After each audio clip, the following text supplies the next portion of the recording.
Well, thank you very much, Klaus, and a very special congratulations on your 50th year hosting the annual meeting of the World Economic Forum, a truly amazing achievement. It's an honor to address the distinguished members of this organization for the second time as president. When I spoke at this forum 2 years ago, I told you that we had launched the Great American Comeback. Today, I'm proud to declare that the United States is in the midst of an economic boom, the likes of which the world has never seen before. We've regained our stride, rediscovered our spirit, and reawakened the powerful machinery of American enterprise. America is thriving, America is flourishing, and yes, America is winning again like never before. Just last week alone, the United States concluded 2 extraordinary trade deals, the agreement with China and the United States-Mexico-Canada agreement, the 2 biggest trade deals ever made. They just happened to get done in the same week. These agreements represent a new model of trade for the 21st century, agreements that are fair, reciprocal, and that prioritize the needs of workers and families. America's economic turnaround has been nothing short of spectacular. When I took office 3 years ago, America's economy was in a rather dismal state.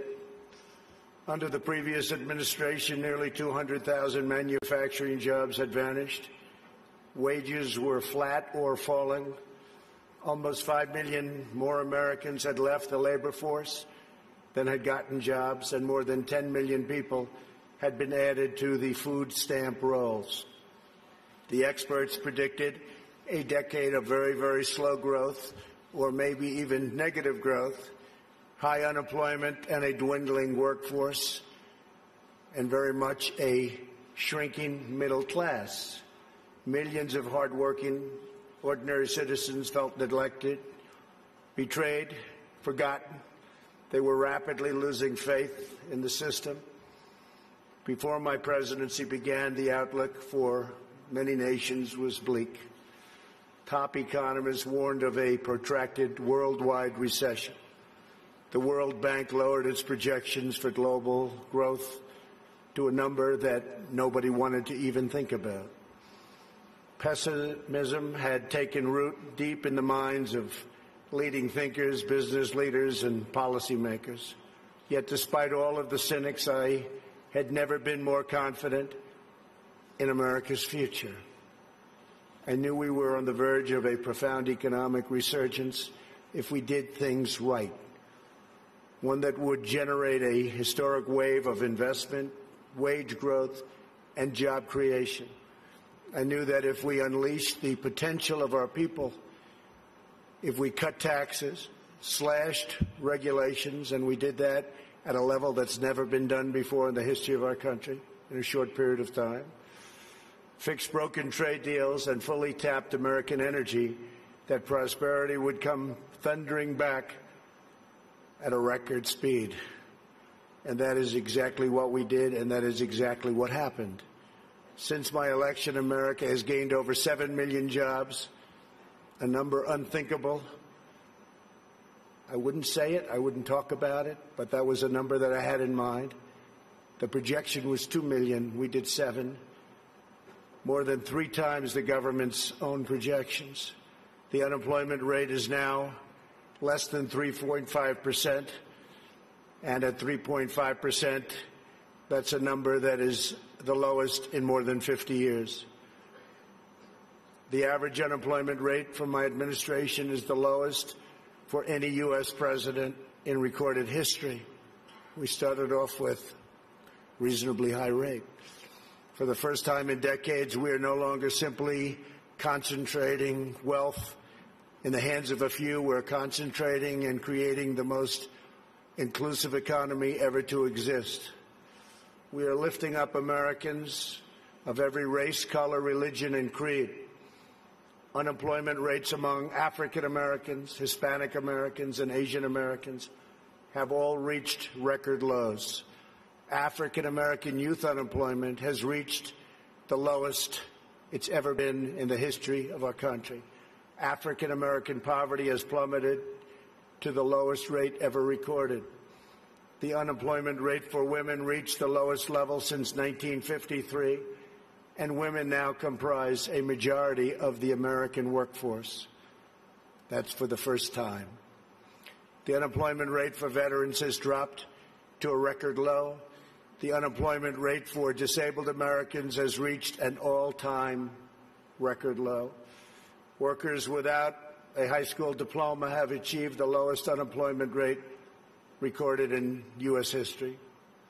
Wages are rising across the board, and those at the bottom of the income ladder are enjoying the percentage by far largest gains. Workers' wages are now growing faster than management wages. Earnings growth for the bottom 10% is outpacing the top 10%, something that has not happened. Paychecks for high school graduates are rising faster than for college graduates.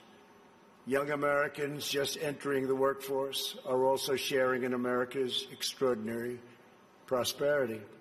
Since I took office, more than 2 million millennials have gotten jobs, and their wages have grown by nearly 5% annually, a number that was unthinkable. Nobody would have ever thought it was possible 3 years ago. A record number of Americans between the ages of 25 and 34 are now working. In the 8 years before I took office, over 300,000 working-age people left the workforce. In just 3 years in my administration, 3.5 million people have joined the workforce. 10 million people have been lifted off welfare in less than 3 years. Celebrating the dignity of work is a fundamental pillar of our agenda. This is a blue-collar boom. Since my election, the net worth of the bottom half of wage earners has increased by plus 47%, 3 times faster than the increase for the top 1%. Real median household income is at the highest level ever recorded. The American dream is back, bigger, better, and stronger than ever before. No one is benefiting more than America's middle class. We have created 1.2 million manufacturing and construction jobs, a number also unthinkable. After losing 60,000 factories under the previous 2 administrations, hard to believe when you hear 60,000 factories. America has now gained, in a very short period of time, 12,000 new factories under my administration, and the number is going up rapidly. We'll be beating the 60,000 number that we lost, except these will be bigger, newer, and the latest. Years of economic stagnation have given way to a roaring geyser of opportunity. U.S. stock markets have soared by more than 50% since my election, adding more than $19 trillion to household wealth and boosting 401ks, pensions, and college savings accounts for millions of hardworking families. And these great numbers are many things, and it's despite the fact that the Fed has raised rates too fast and lowered them too slowly. And even now, as the United States is by far the strongest economic power in the world, it's not even close. It was going to be close, but a lot of good things happened to us and some not so good things happened to certain other places. They're forced to compete, and we compete with nations that are getting negative rates, something very new, meaning they get paid to borrow money, something that I could get used to very quickly. Love that. Got to pay back your loan? Oh, how much am I getting? Nevertheless, we still have the best numbers that we've had in so many different areas. It's a conservative approach, and we have a tremendous upside potential when all of the trade deals and the massive deregulation starts kicking in, which will be during this year, especially toward the end of the year. Those trade deals are starting to kick in already. The regulations are kicking in right now. and I see such tremendous potential for the future. We have not even started, because the numbers we're talking about are massive. The time for skepticism is over. People are flowing back into our country. Companies are coming back into our country. Many of you who I know are coming back in with your plants and your factories. Thank you very much. America's newfound prosperity is undeniable, unprecedented, and unmatched anywhere in the world. America achieved this stunning turnaround not by making minor changes to a handful of policies, but by adopting a whole new approach centered entirely on the well-being of the American worker. Every decision we make on taxes, trade, regulation, energy, immigration, education, and more is focused on improving the lives of everyday Americans. We are determined to create the highest standard of living that anyone can imagine. And right now, that's what we're doing for our workers, the highest in the world. And we're determined to ensure that the working and middle class reap the largest gains. A nation's highest duty is to its own citizens. Honoring this truth is the only way to build faith and confidence in the market system. Only when governments put their own citizens first will people be fully invested in their national futures. In the United States, we're building an economy that works for everyone, restoring the bonds of love and loyalty that unite citizens and powers nations. Today, I hold up the American model as an example to the world of a working system of free enterprise that will produce the most benefits for the most people in the 21st century and beyond. A pro-worker, pro-citizen, pro-family agenda demonstrates how a nation can thrive when its communities, its companies, its government, and its people work together for the good of the whole nation.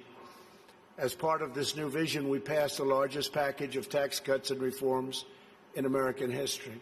We doubled the child tax credit, benefiting 40 million American families and lifting 650,000 single mothers and their 1 million children out of poverty, and out of poverty quickly. We passed the first ever tax credit for employers who provide paid paternal leave for employees earning $72,000 or less annually, and passed paid family leave for government employees as a model for the country. We made child care much more affordable and reduced or eliminated child care wait lists all across the nation. Our child care reforms are supporting working parents and ensuring their children have access to high-quality care and education, all of which they very much deserve. We lowered our business tax from the highest in the developed world down to one that's not only competitive, but one of the lower taxes. We created nearly 9,000 opportunity zones in distressed communities where capital gains on long-term investments are now taxed at zero, and tremendous wealth is pouring into areas that for 100 years saw nothing. The 35 million Americans who live in these areas have already seen their home values rise by more than $22 billion. My administration has also made historic investments in historically black colleges and universities. I saved HBCUs. We saved them. They were going out, and we saved them. We're removing roadblocks to success and rewarding businesses that invest in workers, families, and communities. We've also launched the most ambitious campaign in history to reduce job-killing regulations. For every new regulation adopted, we are removing 8 old regulations, which will save an average of American households about $3,100 per year. It was going to be for every one, we do 2, but we were able to lift that to 8, and we think that's going to go quite a bit higher. We still have a way to go. Today, I urge other nations to follow our example and liberate your citizens from the crushing weight of bureaucracy. With that, you have to run your own countries the way you want. We are also restoring the constitutional rule of law in America, which is essential to our economy our liberty, and our future. And that's why we've appointed over 190 federal judges, a record, to interpret the law as written. 190 federal judges, think of that, and 2 Supreme Court judges. As a result of our efforts, investment is pouring into our country. In the first half of 2019, the United States attracted nearly 1/4 of all foreign direct investment in the world. Think of that. 25% of all foreign investment all over the world came into the United States, and that number is increasing rapidly. To every business looking for a place where they are free to invest, build, thrive, innovate, and succeed, there is no better place on earth than the United States. As a central part of our commitment to building an inclusive society, we established the National Council for the American Worker. We want every citizen, regardless of age or background, to have the cutting-edge skills to compete and succeed in tomorrow's workplace. This includes critical industries like artificial intelligence, quantum computing, and 5G. Under Ivanka's leadership, who's with us today, our pledge to America's workers has become a full-blown national movement with over 400 companies committing to provide new job and training opportunities to already very close to 15 million American students and workers. 15 million. America is making sweeping changes to place workers and their families at the center of our national agenda.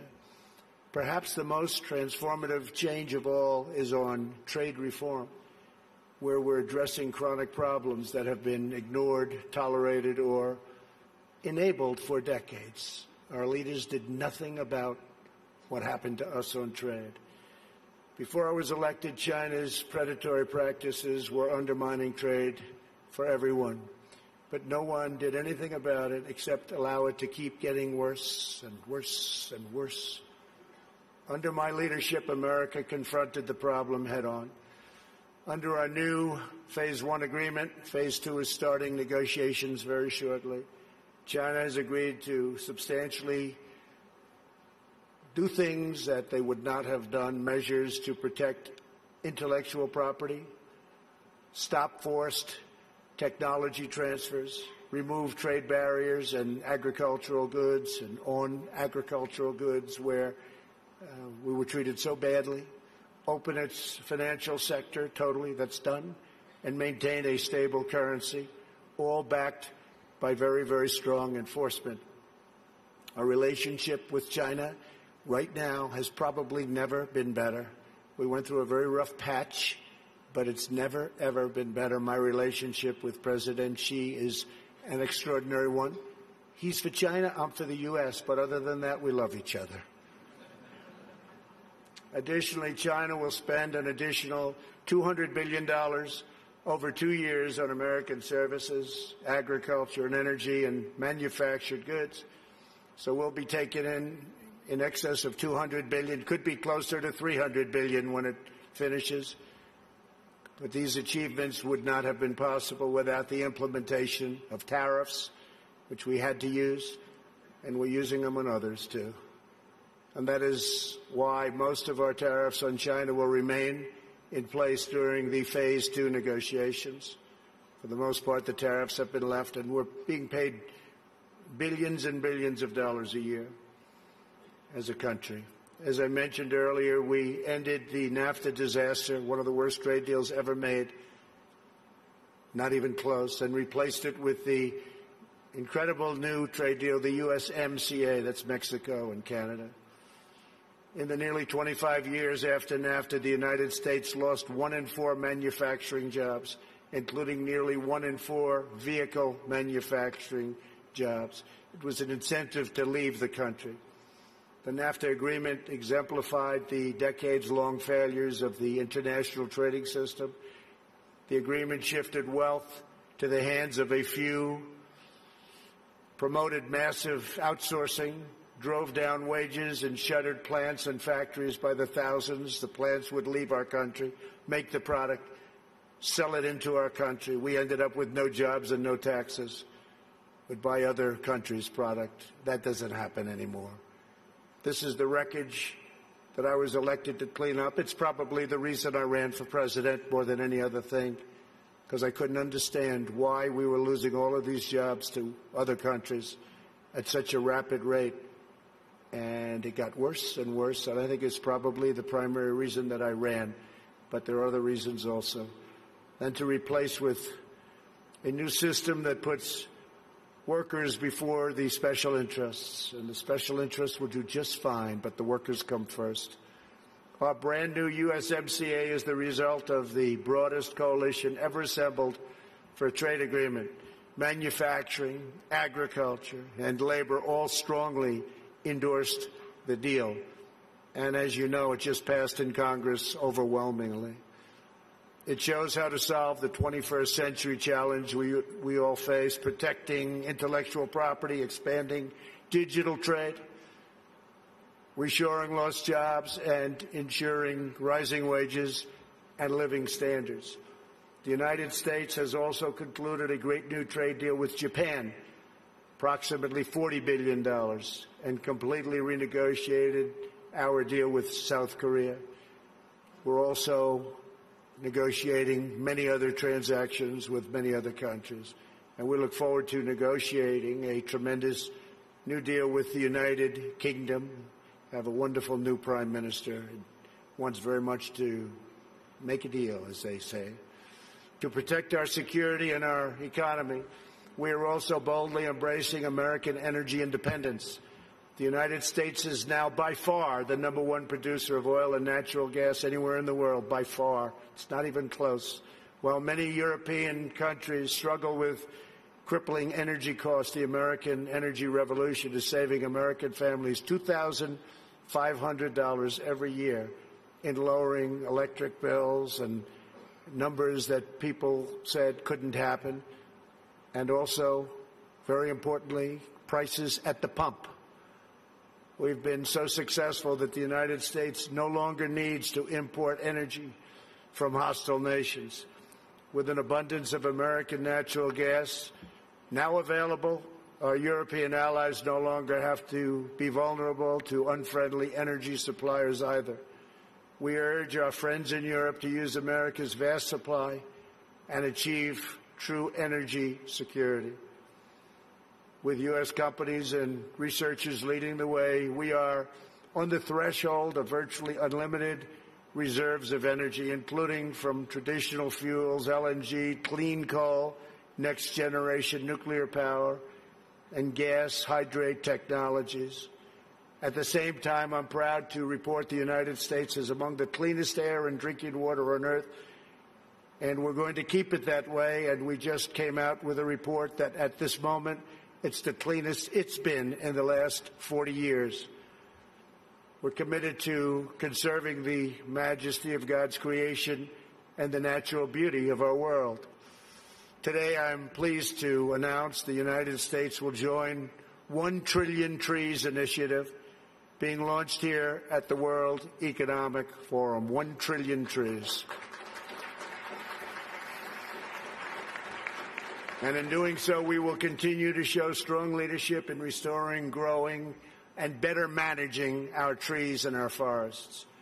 This is not a time for pessimism. This is a time for optimism. Fear and doubt is not a good thought process, because this is a time for tremendous hope and joy and optimism and action. But to embrace the possibilities of tomorrow, we must reject the perennial prophets of doom and their predictions of the apocalypse. They are the heirs of yesterday's foolish fortune tellers, and I have them, and you have them, and we all have them. And they want to see us do badly, but we don't let that happen. They predicted an overpopulation crisis in the 1960s, mass starvation in the 70s, and an end of oil in the 1990s. These alarmists always demand the same thing: absolute power to dominate, transform, and control every aspect of our lives. We will never let radical socialists destroy our economy, wreck our country, or eradicate our liberty. America will always be the proud, strong, and unyielding bastion of freedom. In America, we understand what the pessimists refuse to see, that a growing and vibrant market economy focused on the future lifts the human spirit and excites creativity strong enough to overcome any challenge by far. The great scientific breakthroughs of the 20th century, from penicillin to high-yield wheat to modern transportation and breakthrough vaccines, have lifted living standards and saved billions of lives around the world, and we're continuing to work on things that you'll be hearing about in the near future, that even today, sitting here right now, you wouldn't believe it's possible, that we have found the answers. You'll be hearing about it, but we have found answers to things that people said would not be possible, certainly not in a very short period of time. But the wonders of the last century will pale in comparison to what today's young innovators will achieve, because they are doing things that nobody thought even feasible to begin. We continue to embrace technology, not to shun it. When people are free to innovate, millions will live longer, happier, healthier lives.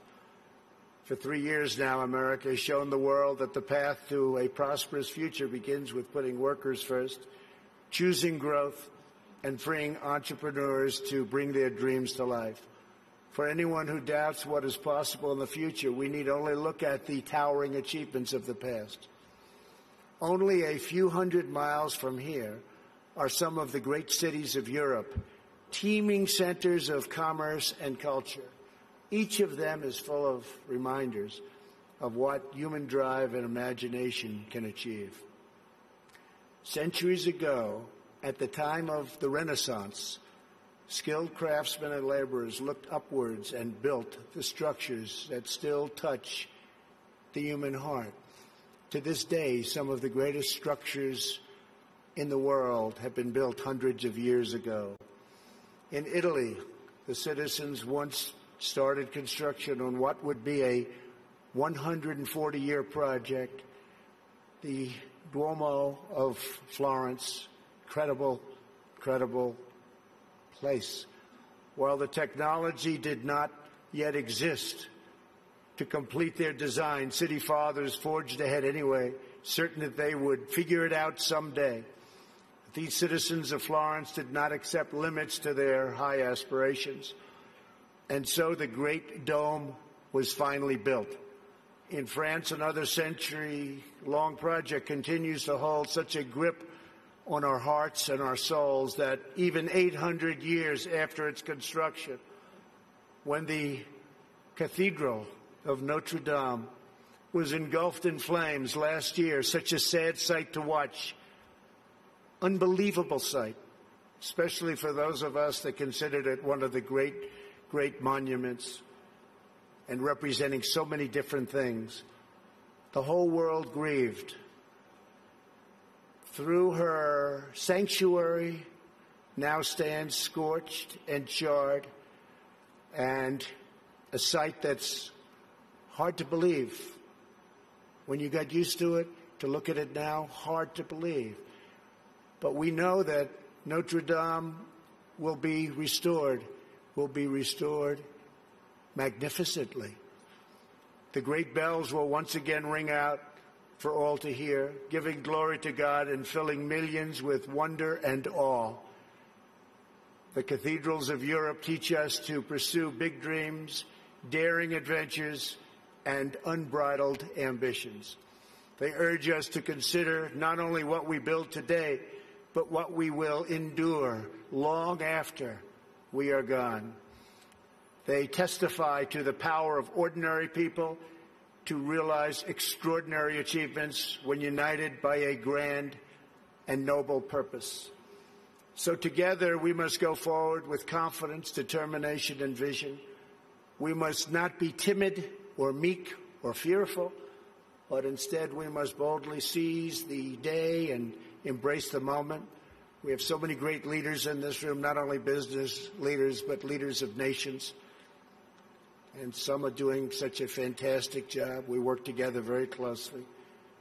We will draw strength from the glories of the past, and we will make greatness our common mission for the future. Together, we will make our nations stronger, our countries safer, our culture richer, our people freer, and the world more beautiful than ever before. Above all else, we will forever be loyal to our workers, our citizens, and our families, the men and women who are the backbone of our economies, the heart of our communities, and the soul of our countries. Let us bring light to their lives one by one and empower them to light up the world. Thank you very much. God bless you. God bless your countries, and God bless America. Thank you. Thank you very much.